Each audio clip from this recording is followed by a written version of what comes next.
Gusto mo ng simple DIY face mask gamit lang ang ingredients na baka nasa bahay mo na? Try this easy 3 ingredients glow mask. Wait! Nasa kitchen mo na pala ang ingredients for this easy DIY face mask?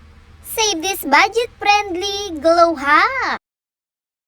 1 tablespoon of rice flour. Tumutulong magbigay ng gently exfoliation para maalis ang ilang dry skin sa surface. 1 tablespoon of milk. May lactic acid ang milk na maaaring makatulong gawing softer ang peeling ng skin. Although, sa DIY mask na ito, huwag umasa na dramatic changes. 1 teaspoon almond oil.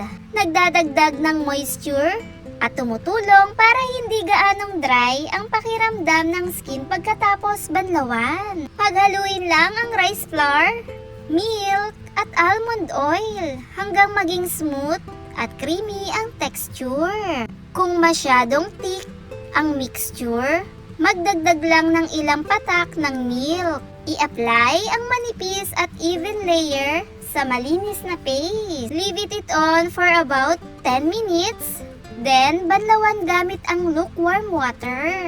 Gently pat dry ang paste at huwag kuskusin ng madiin.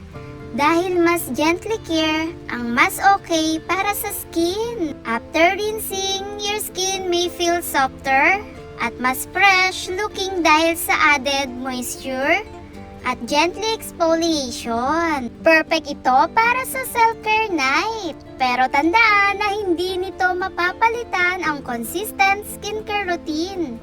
Daily, minsan, ang simpleng skincare routine ay hindi lang tungkol sa glow. It's also about taking a few minutes to relax and take care of yourself.